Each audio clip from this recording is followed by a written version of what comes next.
Welcome to Soft Hour Library. Tonight's story begins now. Close your eyes and rest. Romeo and Juliet, New York City. Prologue. Two households, both powerful in New York's tech industry.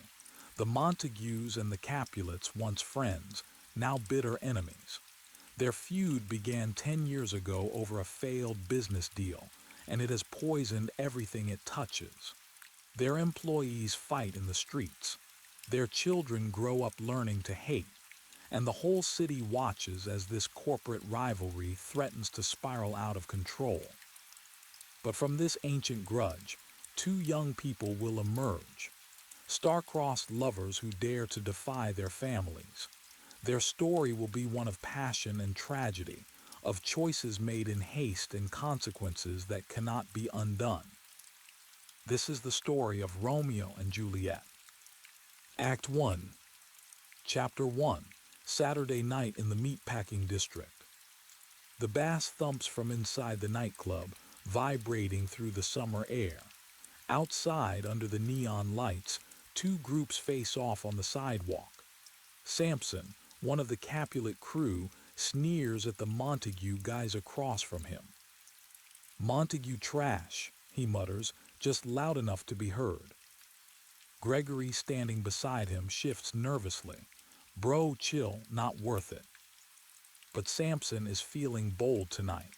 "I'm not backing down from these losers." Abram steps forward from the Montague side. "You got something to say to us?" Samson makes a dismissive gesture. "Not to you, just." "That's what I thought," Abram cuts him off. "You flipping us off." "I'm just standing here, man." "You looking for a fight?" Samson squares his shoulders. "If you're offering." They push each other. Immediately, phones come out. Everyone starts recording. This is New York 2025. Every fight is content. Every confrontation goes viral. Just as fists are about to fly, Benvolio Montague pushes through the crowd. "Guys, stop." His voice is urgent, commanding. "Put your phones away, stop recording. This is stupid." But before peace can take hold, another voice cuts through. Aggressive, angry, looking for blood. "Benvolio, it's Tybalt Capulet, Juliet's cousin, and he's spoiling for a fight. What, you gonna defend these Montague scumbags?" Benvolio holds up his hands, trying to de-escalate. "I'm trying to keep the peace, Tybalt. Just walk away." Tybalt spits the word like poison. "Peace. I hate that word. I hate all Montagues, and I hate you." They fight. More people join in. Fists fly, bodies collide, and phones capture it all. Then sirens. Police cars screech to a halt. Captain Marcus Escalus of the NYPD steps out, and his voice booms over the chaos. "NYPD, break it up now." Everyone freezes. Escalus looks exhausted, furious. This is the third fight he's broken up this month between these families. "3 times now," he says, his voice dangerously quiet. "3 times you people have disturbed the peace in my city. 3 street brawls because of your family's petty corporate rivalry." He points at Tybalt and Benvolio. "You want to throw hands over a business dispute your parents started. Here's the deal. One more incident, one more, and I'm pressing charges. Aggravated assault, disorderly conduct, the works. And your parents, they'll answer to the commissioner." He turns to the crowd. "Go home, show's over." The crowd disperses reluctantly. Benvolio approaches his uncle Alexander and Aunt Sophia, who have just arrived. Alexander looks around frantically. "Where's Romeo? Thank God he wasn't part of this mess." Benvolio sighs. "I saw him this morning around 6 a.m. walking alone in Central Park. When I tried to talk to him, he avoided me." Sophia's face creases with worry. "He's been like this for weeks. Stays in his room, curtains drawn, ignoring his DMs, not posting content. Something's wrong. I've tried to talk to him, Alexander admits. He won't open up. Let me try, Benvolio offers. Here he comes now. Romeo appears through the dispersing crowd, hoodie up, AirPods in, looking like he hasn't slept in days. Benvolio waves him over and Romeo removes one earbud. Romeo, man, where have you been?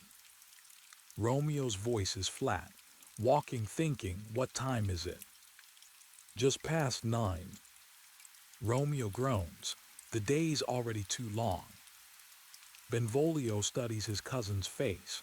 Dude, what's going on? You're depressed. I'm in love. Okay, that's usually a good thing. Romeo shakes his head. Not when she doesn't love me back. She's not interested. Says she's focusing on herself, doesn't want to date anyone. Benvolio nods knowingly. Rosaline, that girl from Colombia. Don't even say her name, Romeo pleads, his voice cracking. She's got my brain completely messed up, Ben. I can't eat, can't sleep, can't create content. Love is. It's chaos. Beautiful chaos. Bro, you're spiraling, Benvolio says bluntly. Forget about her. There are literally millions of people in this city. You don't get it, she's different. No, you don't get it. Benvolio's frustration shows through. You're obsessing over someone who's not into you. Move on. Romeo looks at him desperately. How do you forget someone you can't stop thinking about? By meeting someone new. Come on, let's go do something. Get your mind off it. I can't. You can and you will. They walk off together into the Manhattan morning, neither knowing that before this day ends, Romeo's world will change forever. Chapter 2: The Invitation. Later that afternoon, in the sleek Tribeca headquarters of Capulet Systems, Victor Capulet leans back in his corner office chair. Across from him sits Paris, young, ambitious, dressed in an expensive suit that screams Goldman Sachs. Victor breaks the comfortable silence. So, Montague got a warning too. Good. We're both under the same restrictions now. We need to keep the peace. Paris clears his throat nervously. Sir, about what we discussed last week. Your daughter, Juliet. Victor sighs. Paris, you're a good guy. Yale grad, rising star at Goldman Sachs, but Juliet's only 17.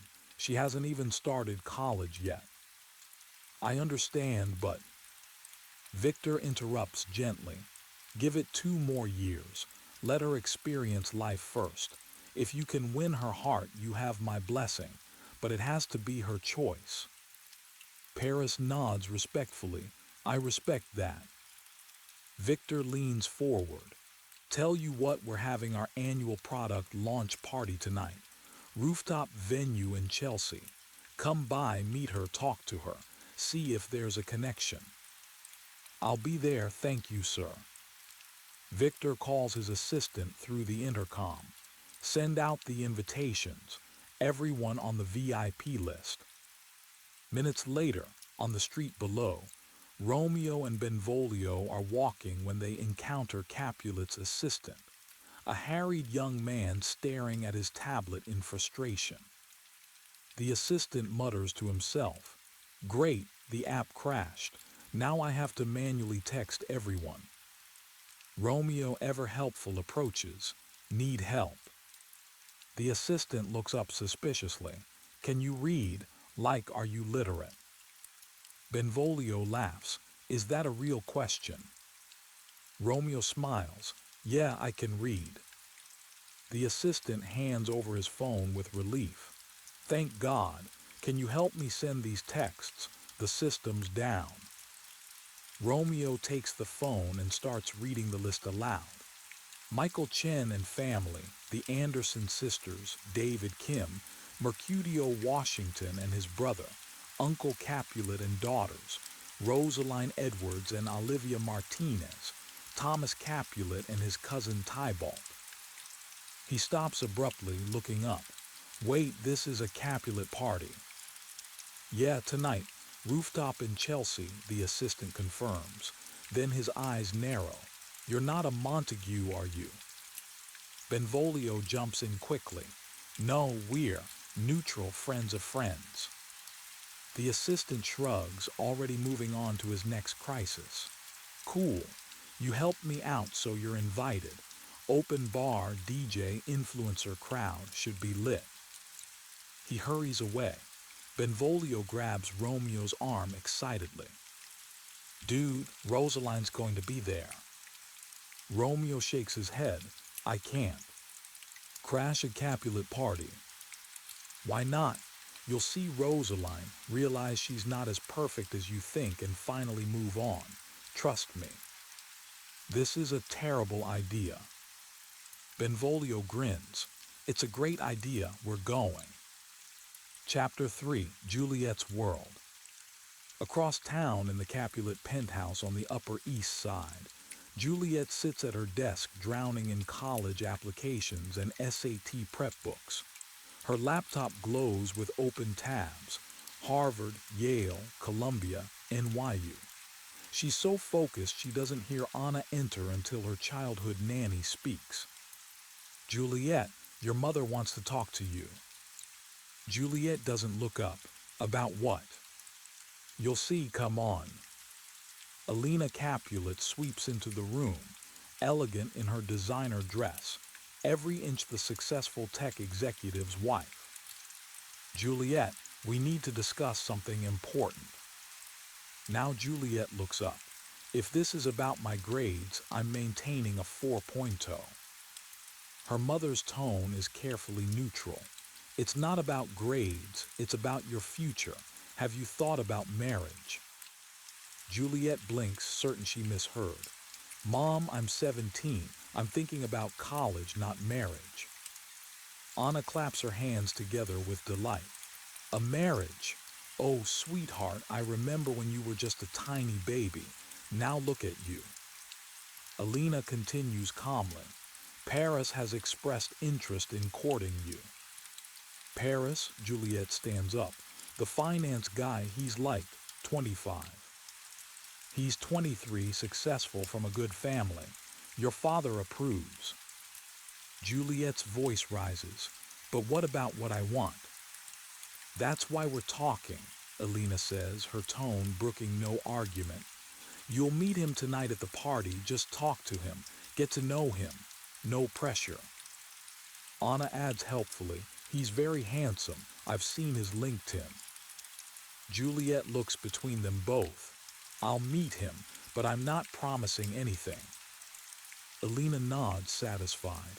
That's all I ask. Now get ready. The party starts at 8. They leave. Juliet stares at herself in the mirror. Seeing a future she never asked for reflected back at her. Chapter 4, Crashing the Party. That evening, Romeo, Benvolio, and Mercutio ride the subway toward Chelsea. Mercutio has his phone out, filming for his TikTok followers. Yo, what's up, fam? Mercutio's voice is loud, energetic. Your boy Mercutio here, and we're about to crash the most exclusive party in Manhattan. Let's go. Romeo sits quietly in the corner, anxiety written across his face. Should we really be doing this? Mercutio lowers his phone, looking at his friend. Come on, Romeo. When did you become so boring? We're young, we're in New York, and we're about to party with the elite. Live a little. Romeo's voice drops. I had a dream last night, a bad feeling about this. Mercutio laughs. A dream? Bro, dreams are just your brain sorting through random thoughts. You probably dreamed about pizza too. Doesn't mean anything. It felt real. That's because you're anxious about seeing Rosaline, Mercutio explains. Look, here's what's gonna happen. You're gonna see her, realize she's just another person, and you'll be free. Or plot twist, you'll meet someone even better. The train lurches to a stop.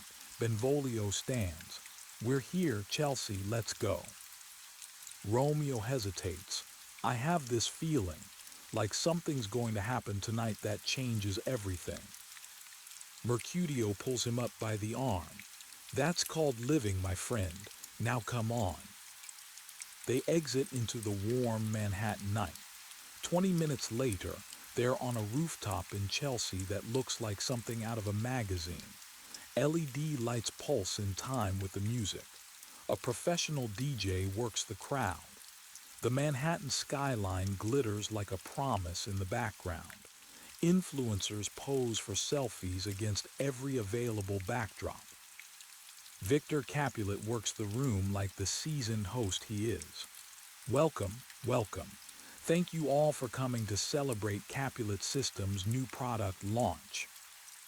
Romeo, Benvolio, and Mercutio slip in with a group of arriving guests, blending seamlessly. Romeo scans the crowd for Rosaline, but then he sees someone else. She stands by the railing looking out at the city. She's not performing for cameras or working the room. She's just there, present, real, beautiful in a way that has nothing to do with her dress or her makeup. Romeo can't breathe. He approaches a passing waiter, unable to take his eyes off her. That girl by the railing, who is she? The waiter barely glances over. No idea, man. Romeo stares, transfixed. She's the most beautiful person I've ever seen. Have I ever really seen beauty until this moment? Across the rooftop, Tybalt's eyes narrow. He grabs his uncle's arm. Uncle, we have a problem. There's a Montague here, Romeo. He crashed our party. Victor looks over with mild curiosity.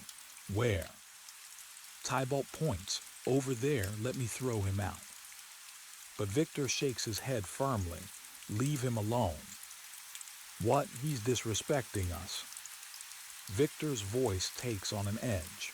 I've heard he's a decent kid. Everyone in the city knows him. He's got followers. He's respectful. Let him be. We don't need another incident. Not after this morning. But, I said leave it, Tybalt. Victor's tone makes it clear the discussion is over. This is my party, my company, my rules. Understood. Tybalt's jaw clenches, but he nods. Fine, but this isn't over. He storms off, anger radiating from every step. Meanwhile, Romeo has made his way across the rooftop. He stops beside Juliet, his heart pounding. Hi. She turns, surprised but not displeased. Hi. The words tumble out before Romeo can stop them. I don't usually do this, but I saw you standing here and I thought, if I don't come over and talk to you, I'll regret it for the rest of my life. Juliet's lips curve into a slight smile. That's very dramatic. I'm serious, can I? He gestures to the space beside her. Sure. They stand together, looking at the city spread out below them, like a constellation of possibility. Romeo breaks the comfortable silence. You're not taking pictures. I like to actually experience things, Juliet says, not just document them. That's rare. I'm Romeo. Juliet. They shake hands. The touch lingers a beat longer than necessary, and both of them feel it. That spark, that connection, that sense of recognition. Romeo smiles, like the Shakespeare play. My mom loves drama. What's your excuse? My parents love Italian names. Could have been worse. Could have been Mercutio. Juliet laughs a real laugh. That's my date's name actually. Well, not date. Guy my mom wants me to meet. Mercutio Washington. He's my best friend. Small world. So you're not here with anyone? Romeo asks, hope creeping into his voice. I'm here because it's my dad's party, Juliet explains. You, technically, wasn't invited. Friend of a friend situation. Her smile turns playful. A crasher, dangerous. Is it worth it? Romeo asks quietly. What? The danger. Is it worth it if I got to meet you? Juliet looks at him carefully, seeing past the smooth line to something genuine underneath. You don't even know me. Then let me. What do you like? What makes you happy? She considers whether to give him a real answer or brush him off. Something in his eyes makes her choose honesty. Books. Learning. I want to study literature, maybe teach someday. Travel. See the world beyond. This. She gestures to the party around them. Not into the tech world, Romeo asks. My dad is. I'm not. What about you? Honestly, I don't know. I've been doing the influencer thing because it fell into my lap, but I don't know if it's me. So who are you? Romeo takes a breath. I'm trying to figure that out. But right now, in this moment, I'm someone who's really glad he came to this party. They look at each other, and the connection between them is undeniable. Electric, terrifying. Then Anna's voice shatters the moment. Juliet, your mother's looking for you. Juliet's face falls. I have to go. Wait, can I get your number? Find me on Instagram, she says with a small smile. I'm sure you're good at that. She walks away. Romeo watches her go, unable to move. He turns to Anna, who's waiting patiently. Who is she? I mean her last name. Anna looks at him kindly. That's Juliet Capulet, Victor Capulet's daughter. The words hit Romeo like a physical blow. She's a Capulet. And you are. Nobody, just nobody. Romeo finds Benvolio in the crowd, his expression stricken. Benvolio takes one look at his cousin's face and knows something has happened. We need to leave. Tybalt knows we're here. Romeo's voice is hollow. She's a Capulet. Who? The girl, the one I was talking to. She's Victor Capulet's daughter. Benvolio grabs his arm urgently. Oh no, Romeo, no, forget her, we're leaving. They slip out of the party and into the Manhattan night. Behind them, Juliet finds Anna in the crowd, her heart racing. That guy I was talking to, what's his name? Anna hesitates, seeing the look in her charge's eyes. Romeo Montague. Juliet's world tilts on its axis. Montague. Your father's biggest rival's son. Why? No reason, Juliet says, trying desperately to sound casual. Just curious. But her hands are shaking, and she knows with absolute certainty, that nothing will ever be the same. Act 2, Chapter 5, The Balcony. Later that night, Romeo can't bring himself to leave.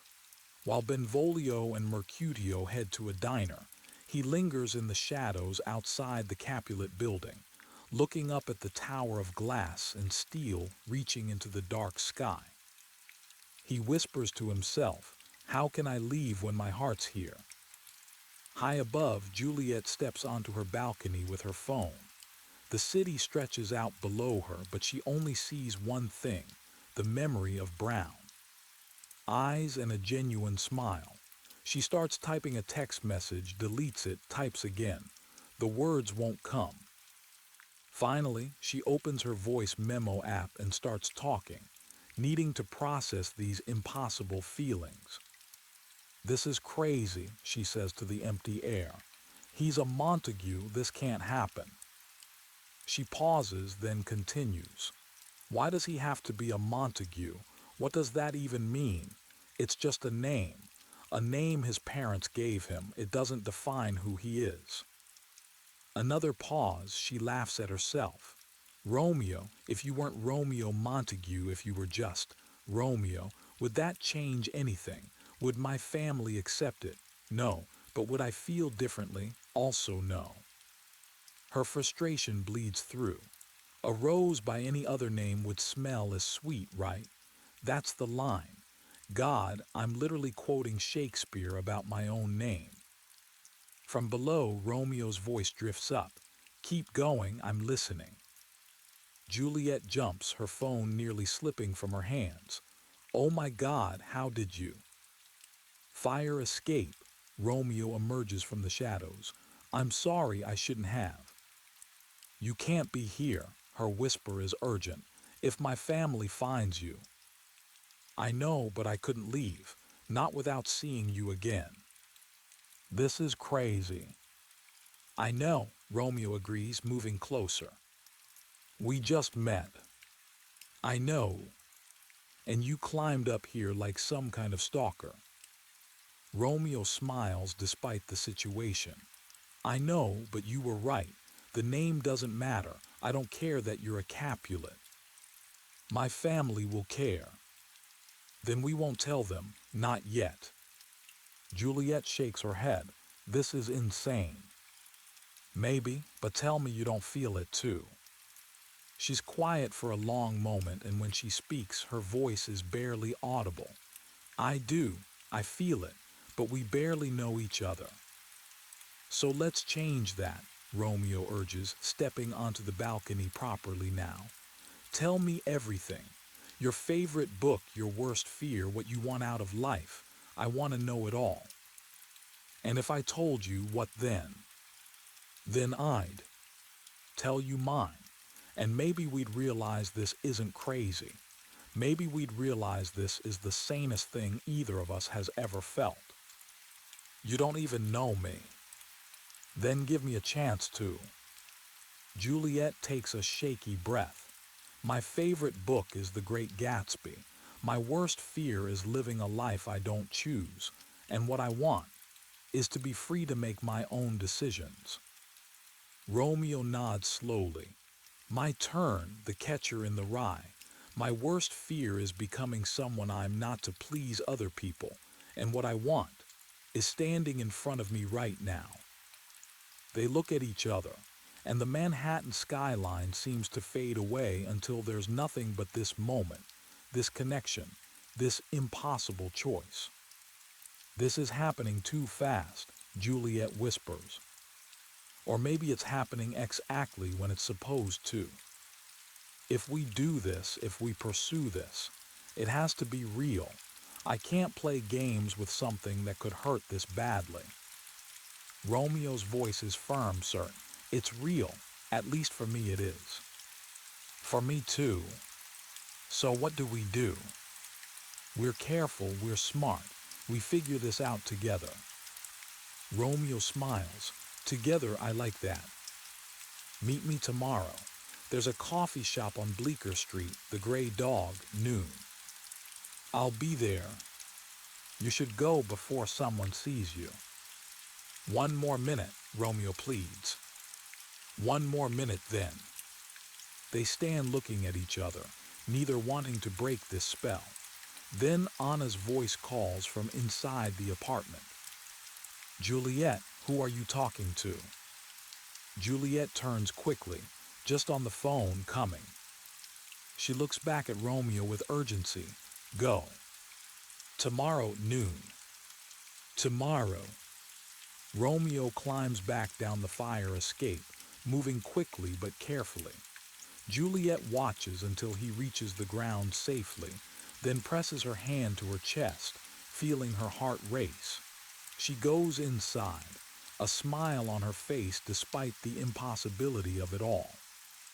On the street below, Romeo looks up one more time, then disappears into the New York night already. Counting the hours until noon. Chapter 6, Dr. Lawrence. The next morning arrives too slowly for Romeo. At 7 a.m., he's already knocking on the door of Dr. Sarah Lawrence's office in Soho. Dr. Lawrence, a therapist in her 50s who's worked with both the Montague and Capulet families over the years, opens the door in surprise. Romeo, what are you doing here at 7 a.m.?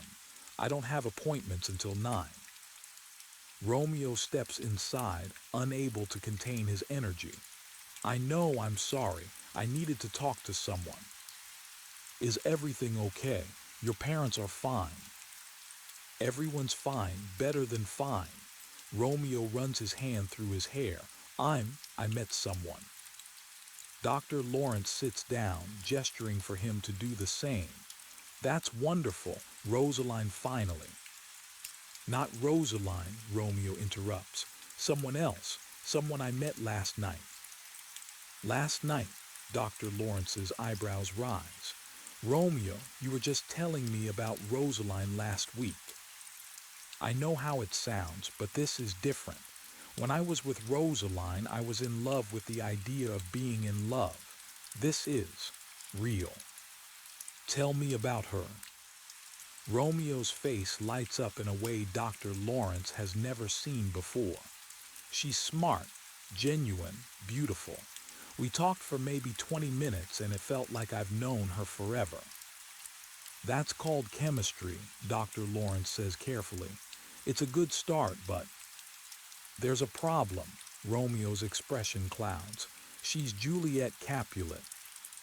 Dr. Lawrence pauses mid-reach for her coffee. Victor Capulet's daughter. Yes. She sets down her cup slowly. Romeo, you understand the complications here. I do. That's why I'm here. I need help. I'm meeting her at noon and I want to do this right. But I also know our families will never accept it. So what are you asking me? If we wanted to be together, really together, how would we even make that work? Dr. Lawrence is quiet for a long moment, considering. That's a question you both need to answer, but Romeo, I'll tell you this. I've worked with both families. Your father and Victor Capulet were friends once, before the business rivalry destroyed that. If there's any hope of healing that rift, maybe it starts with the next generation. You think this could actually work? I think it's complicated, but I also think that sometimes the heart knows things the mind hasn't figured out yet. Just be careful, move slowly, and be honest with her, with yourself, and eventually with your families. Romeo stands, relief and hope warring on his face. Thank you. And Romeo, Dr. Lawrence calls as he reaches the door. If you need me, I'm here for both of you. Romeo leaves, and Dr. Lawrence sits back in her chair, wondering if she's just witnessed the beginning of something beautiful or something tragic. Perhaps, she thinks, it will be both. Chapter 7, The Coffee Shop. At noon, Romeo sits at a corner table in the Grey Dog Cafe on Bleecker Street, his leg bouncing with nervous energy. When Juliet walks through the door, their eyes meet, and he stands so quickly he almost knocks over his chair. Hey, she says. Hey, you came. Of course I came. They sit. The moment is awkward in the best way, all nervous smiles and stolen glances. Romeo breaks the silence. I wasn't sure if last night was real or if I dreamed it. It was real, terrifying but real. I talked to someone this morning, Dr. Lawrence. She's a therapist who's worked with both our families. Juliet's eyes widen. You told her about us. I needed advice. She said we should be honest with each other and take things slow. Slow, right. Juliet fidgets with her coffee cup. But here's the thing. I don't want to go slow. I know that sounds crazy, but I've never been more sure of anything. Neither have I, Juliet confesses, looking up at him. But we have to be realistic. Our families hate each other. So we prove them wrong. We show them that this feud is pointless. How? By being together. By refusing to hate each other just because we're supposed to. Juliet shakes her head. It's not that simple. Why not? Romeo leans forward. Juliet, I know this sounds insane. We met yesterday, but I also know that I've never felt like this before. Have you? Her voice drops to almost a whisper. No, never. Then let's stop overthinking it. Let's just be together. Juliet looks away. My parents want me to meet Paris. They're basically arranging a courtship. Do you want that? No, she looks back at him, her eyes fierce. I want this. I want you, but I'm scared. Me too, but I'm more scared of not trying. So what do we do?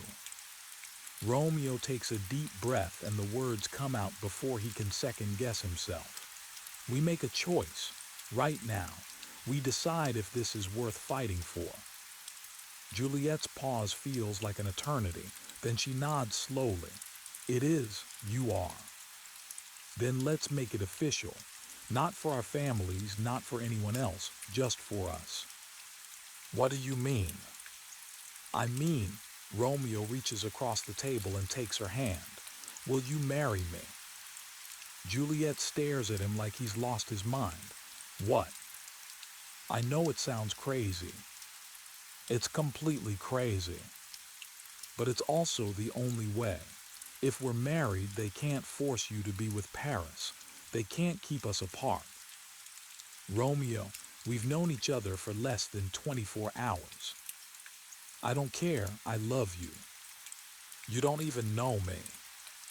Romeo's grip on her hand tightens. I know enough. I know you're brave and smart and you want to live life on your own terms. I know when you smile, everything else disappears. I know that I would rather have one real moment with you than a lifetime of playing it safe with someone else. Tears fill Juliet's eyes. This is insane. Completely. We'll regret this. Maybe.